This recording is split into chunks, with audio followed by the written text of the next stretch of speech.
Maya stood outside the cafe, her fingers tightening around the strap of her bag as she stared through the glass window.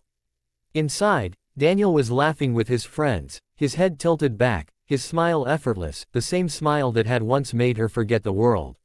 Now, it just made her feel small. 2 nights ago, he had told her, in that same casual tone he used when talking about the weather, "You're not really date material, Maya. You're too much responsibility. Too much responsibility." The words had echoed in her mind since then, replaying like an old, broken record she couldn't turn off. She had smiled when he said it, nodded like it didn't matter, but the truth was, it had sliced through her like a quiet, invisible knife. Because she had tried. She had cared. She had believed that what they were building meant something. She took a deep breath and stepped inside. The bell above the door chimed softly, and the warm scent of roasted coffee beans and cinnamon drifted around her. The cafe was crowded, but cozy. Her heels clicked against the floor as she walked toward the counter. She wasn't here for Daniel, not really. She was here because she had promised herself that she wouldn't let someone else's opinion decide her worth. "1 cappuccino, please," she said to the barista, forcing a small smile. As she waited, she glanced toward Daniel's table. He hadn't noticed her, and that was fine. Maybe even better. She took her cup and found a seat by the window, setting her bag beside her. The glass reflected her face back at her, the faint smudge of tiredness beneath her eyes, the careful neutral expression, the posture of someone trying to look okay even when they weren't. She sipped her coffee slowly, trying to feel present. Outside, the street was lined with golden leaves, drifting lazily across the pavement. A soft breeze made them dance, catching the sunlight. It was beautiful, peaceful, and completely out of tune with the storm in her chest. Too much responsibility. What did that even mean?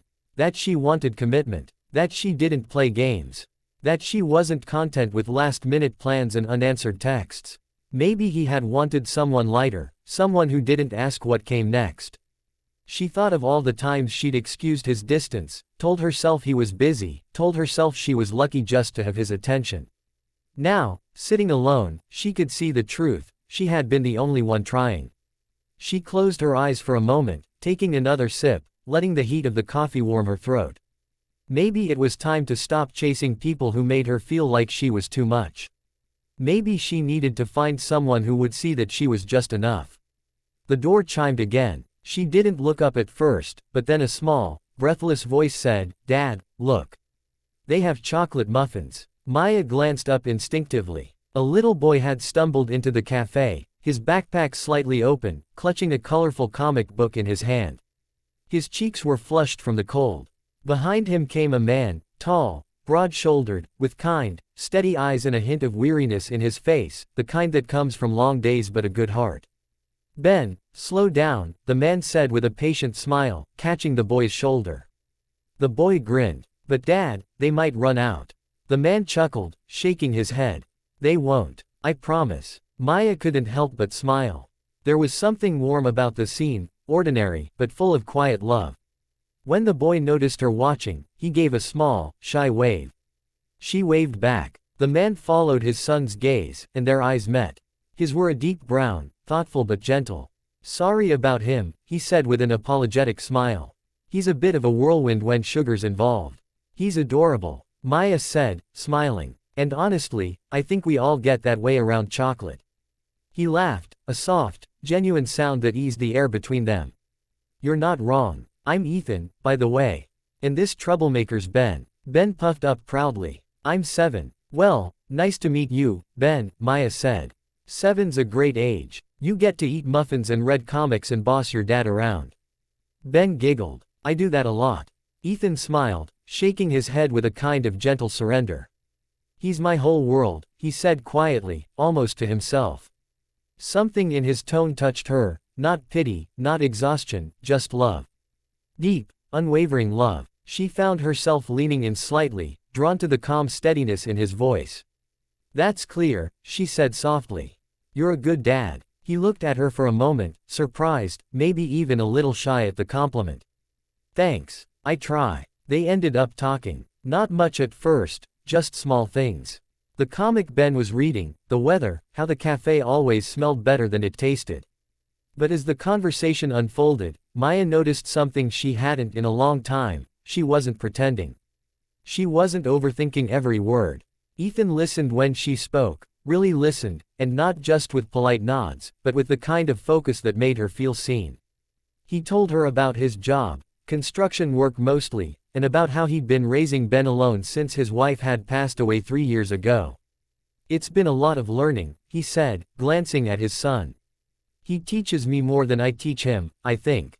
Maya felt a lump rise in her throat. There was no bitterness in his voice, just quiet strength. "I'm sorry," she said softly. He gave a small nod. "Thank you. It was hard, but you figure out what matters. You learn to keep going." They sat in comfortable silence for a moment, sipping coffee, listening to Ben hum to himself as he flipped through his comic book. Maya felt something unfamiliar bloom in her chest, peace, maybe. Or belonging. After a while, Ben tugged at his dad's sleeve. "Dad, can Miss Maya come to the park with us? She knows about superheroes." Ethan blinked, surprised, then looked at her with an uncertain smile. "Only if Miss Maya wants to." Maya hesitated, then smiled back. "I'd love to." And she meant it. She didn't care what Daniel might think if he saw her leave with someone else. She didn't care that she hadn't planned any of this. What she cared about was the simple warmth she felt now, the ease, the laughter, the small, unexpected connection that didn't demand her to be anyone other than who she was. As she gathered her things, Ethan stood to help her. "You sure you don't mind? He can be a handful." "I don't mind at all," she said, glancing down at Ben, who was grinning from ear to ear. "I could use some superhero advice anyway." Ethan chuckled. "Then you're in good hands." They stepped outside together, the autumn air cool but not harsh, golden light spilling across the sidewalk. The leaves crunched beneath their feet as they walked toward the park, Ben skipping ahead, comic book flapping in his hand like a tiny flag. For the first time in a long while, Maya wasn't thinking about what she'd lost. She was thinking about where she was, here, in this simple, unexpected moment, and realizing that maybe, just maybe, life was quietly leading her towards something better. The park was alive with laughter and color, a soft hum of life carried by the breeze.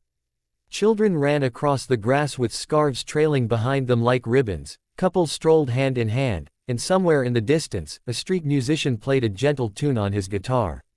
The late afternoon sun spilled gold over everything it touched, the benches, the trees, and the two people sitting quietly among them. Maya and Ethan watched as Ben darted around, chasing pigeons and giggling when they took off in startled bursts of wings. The air smelled faintly of roasted chestnuts and damp leaves, and Maya couldn't help but smile at the small, ordinary beauty of it all. It was their 4th time meeting since that day at the café. Coffee had turned into long walks. Long walks had turned into dinners where Ben insisted she sit next to him. And somehow, without either of them saying it out loud, they had started becoming part of each other's days. Ethan glanced at her, his expression thoughtful. "He really likes you, you know," he said, nodding toward Ben. Maya smiled, following the boy's movement with her eyes. "I like him too. He's got more energy than anyone I've ever met. He gets that from his mom," Ethan said quietly. "She used to light up a room just by being in it.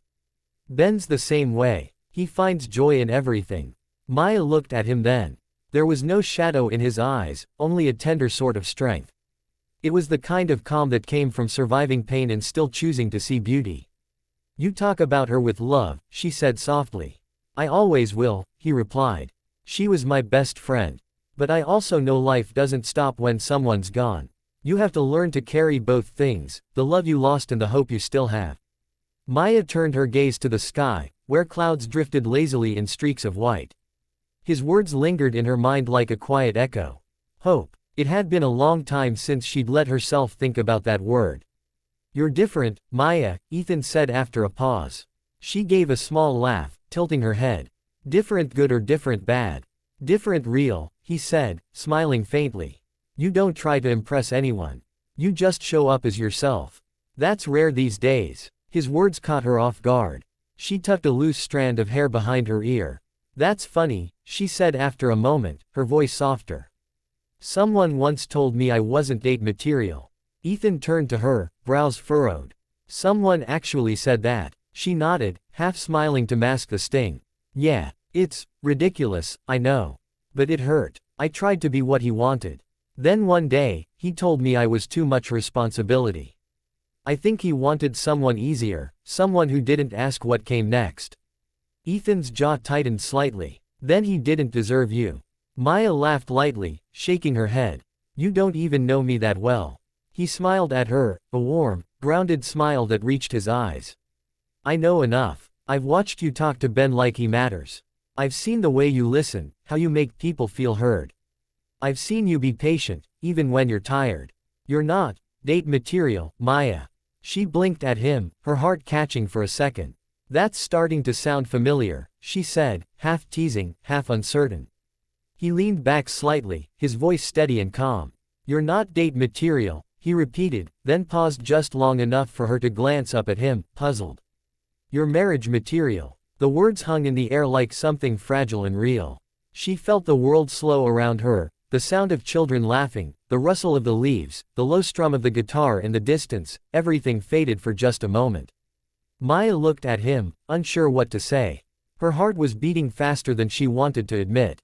You don't even know if I snore, she said finally, smiling to hide the tremor in her voice. Ethan laughed, a low, easy sound that made her relax again. Fair point, he said. But I do know you have the kind of heart that doesn't come around often. The kind that builds, not breaks. And that's what I want in my life. She stared down at her hands, tracing a small pattern on her coffee cup. You make it sound simple. It is simple, he said gently. People just make it complicated. She was quiet for a while, watching Ben run in circles, pretending to be a superhero. She thought about all the times she had doubted her worth, all the nights she had replayed someone else's careless words in her mind. And now here was Ethan, someone who had lost so much, who had every reason to close off, looking at her like she was enough just as she was. I don't know what to say, she whispered. Say whatever feels true, he said softly. She looked at him then, really looked. The lines near his eyes told stories of laughter and exhaustion, the roughness of his hands spoke of hard work, and his gaze, calm, certain, made her feel like she was safe. I think, she began slowly, that I stopped believing people could see me like that. Not since, she trailed off, unable to finish. He didn't press. He just nodded, understanding without needing the rest. You don't have to explain, he said. Just know this, sometimes, rejection isn't a loss. It's life clearing the way for something better. She smiled faintly, her eyes glassy. You sound like a therapist. He chuckled. Single dad wisdom. Comes with bedtime stories and burnt pancakes. They both laughed then, the kind of laughter that unties the knots in your chest. Ben came running up just then, holding 2 dandelions in his small fists. One for you, Dad. And one for Miss Maya. Ethan grinned. Thanks, champ. Maya took hers carefully, smiling. The tiny yellow petals glowed in the afternoon light. It's beautiful, Ben. He beamed. You can make a wish before it flies away. She closed her eyes for a second and did. She didn't wish for love, or for anyone's approval. She just wished for peace, the kind that stays even when life doesn't go as planned. When she opened her eyes, Ethan was watching her, that soft smile still there. For a second, everything felt suspended, the breeze, the light, the sound of the world around them. Ben dashed off again, chasing a butterfly this time, leaving the 2 of them alone. Maya turned to Ethan, her voice quiet but steady. You know, I think you might be right. Maybe rejection really is redirection. He nodded, looking out toward his son. It was for me. Losing my wife was something I never thought I'd survive. But then Ben came along, and he made me see that love doesn't die. It just changes shape. Maya looked down at the dandelion in her hand. Maybe love isn't about finding someone perfect. Maybe it's about finding someone real. Ethan looked at her, his gaze gentle but unwavering. Exactly. The sun had started to sink, painting the sky in strokes of amber and rose. The park glowed with that soft, golden stillness that comes just before dusk. They sat there a while longer, saying little, but everything important had already been said. As Ben ran back to them, breathless and laughing, Maya realized that for the first time in years, she wasn't thinking about who had hurt her, or what she lacked. She was thinking about how far she'd come, and how good it felt to simply sit beside someone who saw her clearly. Maybe love wasn't supposed to rush in like a storm. Maybe it was meant to arrive quietly, in moments like this, a gentle conversation, a shared laugh, a dandelion between two people who had both learned how to begin again.